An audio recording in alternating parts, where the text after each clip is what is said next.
Hello नमस्कार दोस्तों, आज हम बात करने जा रहे हैं बिहार की एक ऐसी सीट जहां जेडीयू के दो नेता ही अपने आप आपस में भिड़ने वाले हैं। और जेडीयू के दो नेता के परिवार से ही, यानी अपने बेटा और बेटी दोनों ही एक ही जगह से भिड़ने वाले हैं तो जेडीयू में। लेकिन लोकसभा चुनाव में ना वहाँ बीजेपी लड़ रही है, ना आरजेडी लड़ रही है और ना ही अन्य दल। जेडीयू आपस में वहाँ भिड़ रही है और हार और जीत जेडीयू का ही होगा। और ये दोनों नेता जेडीयू के बहुत बड़े पद पर हैं और दोनों जेडीयू में बिहार सरकार के मौजूदा मंत्री भी हैं। और दोनों एक ही सीट से, दोनों का, एक का बेटा और एक का बेटी एक ही सीट से लड़ने जा रही है। और लड़ाई एनडीओ या महागठबंधन यानी इंडिया गठबंधन, दोनों तरफ से जेडीयू ही लड़ने वाली है। तो कौन सी सीट है और क्यों ऐसा हो रहा है, तो चलिए जानते हैं।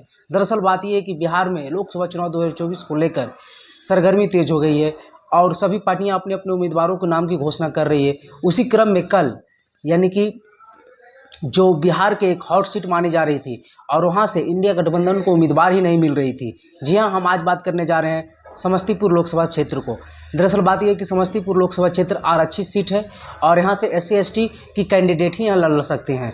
और यहाँ से जो मौजूदा सांसद है प्रिंस पासवान, उनका तो टिकट कट गया है और इसलिए LJP की तरफ से जिस पार्टी में प्रिंस पासवान है उनको तो 0 टिकट दिया एनडीए और ना ही महागठबंधन में वो शामिल हो पाए पशुपति पारस। इसलिए वो, यानी कि उनके जो असली पार्टी को अपने आप को बताते हैं चिराग पासवान की ओर से वहां से शांभवी चौधरी को उम्मीदवार बनाया गया है। और शांभवी चौधरी अशोक चौधरी की बेटी है, जो कि जेडीयू के ओर से मंत्री हैं और जो नीतीश कुमार के काफ़ी करीबी माने जाते हैं और पहले कांग्रेस में भी थे।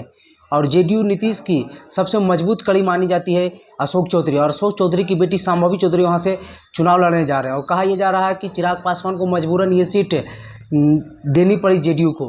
हालांकि जेडीयू की जब एक सीट वो कम हुआ था, 17 की जगह 16 लड़ रहे थे, तो कहा जा रहा था कि कम हुआ, लेकिन जेडीयू ने इस सीट पर अपना उम्मीदवार उतार कर अपना एक बढ़ोतरी कर लिया है। वही बात कर ले इंडिया गठबंधन की ओर से, तो इंडिया गठबंधन की ओर से सन्नी हजारी, जो कि जेडीयू के एक मजबूत नेता, बिहार विधानसभा में उपाध्यक्ष रह चुके हैं। जी हाँ, और अभी फिलहाल मंत्री और नीतीश कुमार के सारा जो प्रोफाइल जो उनका होता है उसको बढ़ाने का काम, बिहार में मीडिया का सारा प्रभार उन्हीं के पास है। महेश्वर हजारी जो बिहार विधानसभा के उपाध्यक्ष भी रह चुके हैं और उनकी दिली इच्छा थी कि जेडीयू की तरफ से चुनाव लड़े और तैयारियां भी कर रहे थे। जब वे महागठबंधन में थे तो वो इंडिया गठबंधन की ओर से समस्तीपुर को सीट को लेकर वे तैयारियां भी कर रहे थे। लेकिन जैसे ही एनडीए में गया तो ये सीट जो है चिराग पासवान को चली गई। तो इस चलते वहाँ से तो महेश्वर हजारी लड़ नहीं सकते, तो उनका बेटा जो सन्नी हजारी है वो कल कांग्रेस में शामिल हो गया। और कांग्रेस की ओर से समस्तीपुर में कांग्रेस को तो ऐसे ही मुश्किल हो रहा था उम्मीदवार खोजने में, और उन्हें बना बनाया उम्मीदवार मिल गया महेश्वर हजारी का बेटा सन्नी हजारी। और कांग्रेस की ओर से सन्नी हजारी वहाँ उम्मीदवार होने जा रहे हैं जेडीयू के। तो जेडीयू भी या तो अशोक चौधरी हों जेडीयू के मंत्री, महेश्वर हजारी हों जेडीयू के मंत्री, और दोनों का, एक का बेटी और एक का बेटा, और दोनों खुश हैं। और लड़ाई वहाँ जेडीयू VS जेडीयू हो गई है। महेश्वर हजारी के बेटा और VS अशोक चौधरी की बेटी, इंडिया गठबंधन हो या फिर हो एनडीए गठबंधन।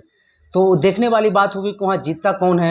हालांकि महेश्वर हजारी वहाँ से एक बार सांसद रह चुके हैं। वही अशोक चौधरी की बात करें तो नीतीश कुमार के काफ़ी करीबी मान जाते हैं। और शांभवी चौधरी का वहाँ मजबूत जड़ है, इसलिए क्योंकि उनका शादी किशोर कुणाल के साथ, किशोर कुणाल के बेटे जो हैं उनके साथ हुआ, साई कुणाल के साथ। और किशोर कुणाल जाति से भूमियार हैं और जो महावीर मंदिर के मेन है पटना वाले, और इसीलिए वहाँ भूमियारों का वोट भी साथ दिया जाएगा और दलितों का वोट शांभवी चौधरी के नाम पर, क्योंकि वो दलित हैं। तो वहाँ महागठबंधन भी मजबूत दिख रहा है। और वही बात कर ले इधर एनडीए गठबंधन की ओर से, तो चिराग पासवान है ही, और चिराग पासवान की ओर से शांभवी चौधरी जो हैं वो भी उम्मीदवार हैं। और उधर जो है, इधर चिराग पासवान की पार्टी पासवान की है, और उधर उम्मीदवार जो है महेश्वर हजारी पासवान है, और उनके जो बेटे हैं सन्नी हजारी वो भी पासवान है।